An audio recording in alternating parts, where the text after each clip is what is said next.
that God could deliver you out of it, because many are the afflictions of the righteous. And if there are no afflictions, you wouldn't know that he could deliver you out of them. I want you to grab hands of the person sitting next to you. I want you to squeeze their hand. And I want you to tell them with boldness, welcome to your 4th year. Clap your hands and give God some glory.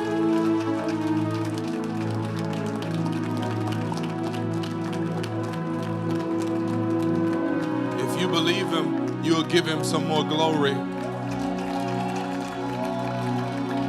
If you know it that it is true for you, you'll give him some more glory. If you're excited about where he's carrying you to, I need you to give him a little more praise in here. And I want you to tell your haters, all 4 of them, I just walked into my 4th year.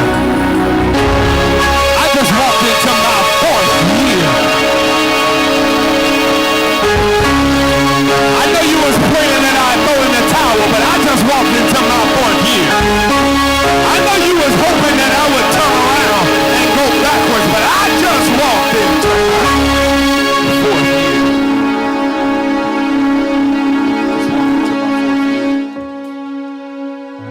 Just walked into my 4th year. I just walked into my 4th year. Rev Nation, we're 4.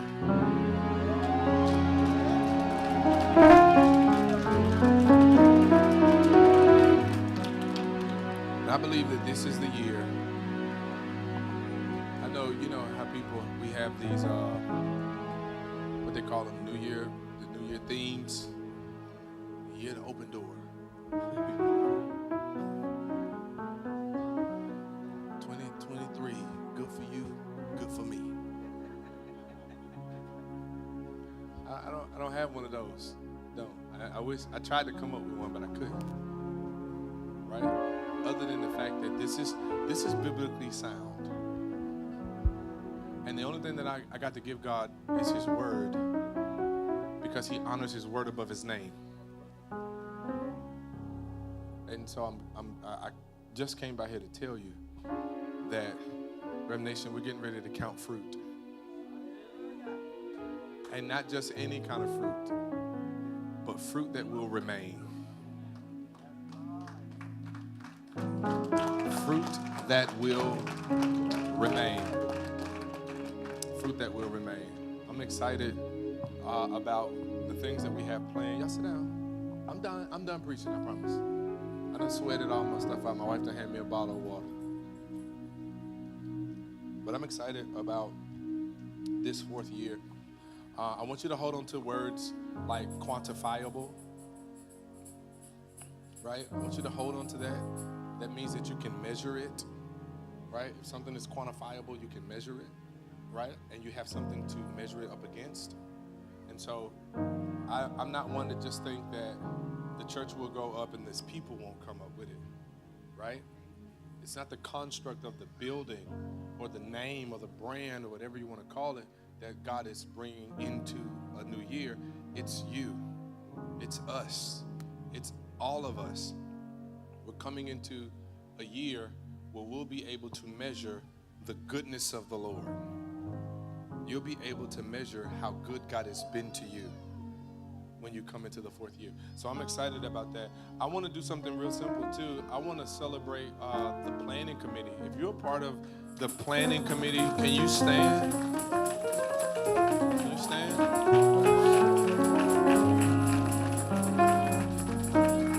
So I owe them an apology because, Prophet and I was trying to do a lot, and when the anniversary came up, we was just like,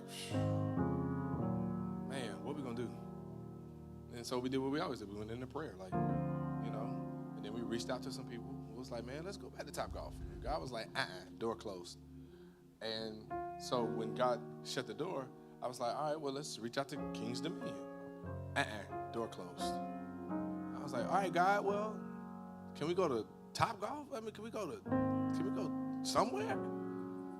God said, door closed. I want you to really look into and explore the significance of a fourth year of anything. You know, even in business, they don't even count your business viable until the fifth year. And it's funny because in the fifth year, they start looking back at all the other 4 previous years, right? God says, He told me, He said, I need you to focus in on this 4th year because there are some things I'm getting ready to bring you. So when people start looking at you, all they'll be able to see is the fruit of each year. And so the 4th year is important because we're seeing the fruit of 3 previous years and our consistency with the Lord and His consistency with us. And so I'm excited. And so I owe the planning team an apology because I think I gave them 2 weeks, I think I put it in the planning chat like, hey guys, y'all got this. and I'm grateful because nobody was like, what you mean? We only got 2 weeks, 3 weeks. We can't do nothing with that. Nobody said that to me. They might have said it in their head. But God didn't allow us to hear that because I'd have picked up the phone call and be like, what'd you say? But God didn't allow us to hear that. So if you said it, thank you for saying it silently in your heart between you and God. But I just want to publicly acknowledge you and say thank you. So can we clap one more time for them? So I know that tomorrow we're having a family reunion.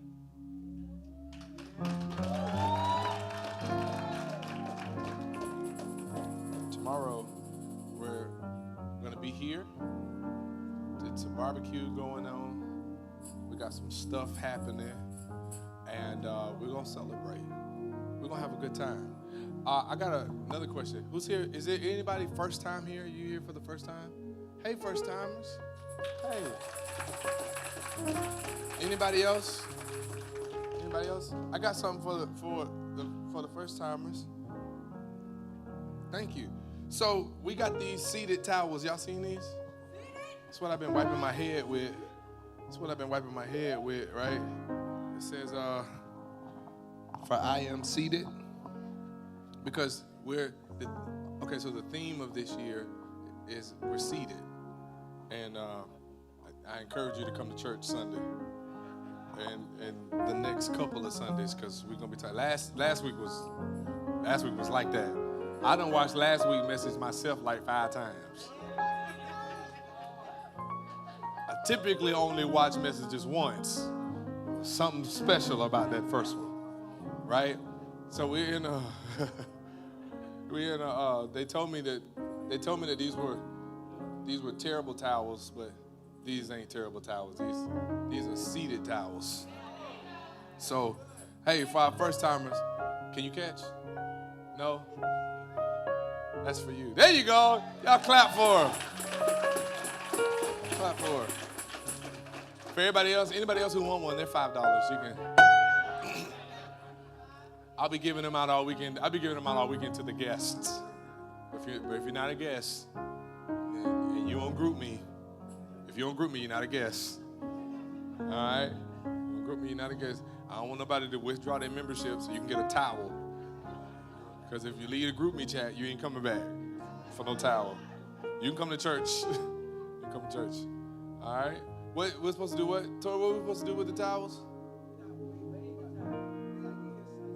Oh, you got to get here Sunday. So you got to get a towel so you can have it on Sunday.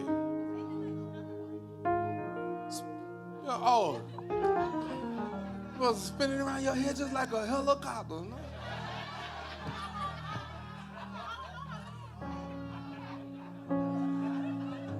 I'm talking about Rev Nation. Come on and raise up. Take your towel. Take it off your chest, put it like a helicopter. I used to rap too. That was around the time I was selling drugs. All right. See how both of those turned out.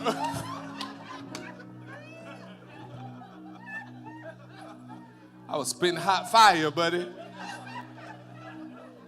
One of my partners told me, they said, this rap game ain't gonna turn out for you. I was like, yeah, I think I'm gonna go into ministry, because that's what all the rappers do. That's what they do, though. They can't do when they're not selling hits. Not all of them. The good ones. Just the good ones, man. Y'all all right? Was this fun tonight? We had a good time tonight? Good. How many people coming to the family reunion tomorrow? Y'all coming? Yeah, man. We bring your children. We got stuff going on. I think it's like face paint and popcorn. Yes. Definitely. Carter, listen, paint Carter's face. Because Carter was in the barbershop. He was in the barbershop talking about, tomorrow I'm going to get my face painted. I said, boy, shut your mouth. So we got face paint with popcorn, we're barbecuing, cotton candy. We got some ribs. What? Ribs, chicken. Right? Who's here for unity in the community? Right? Wasn't the food good? Tisha was like, it was so good. Oh my God, it was so good. But the same people who cook that, they're coming to cook tomorrow. So you want to be here for that. It starts at 1. It starts at 1 o'clock. I need everybody to pray a collective prayer that God holds the rain. So that way we'll be able to say that God held it because we asked. Right? God held it because we asked. I believe he's going to do it because we're just going to, tomorrow, we're also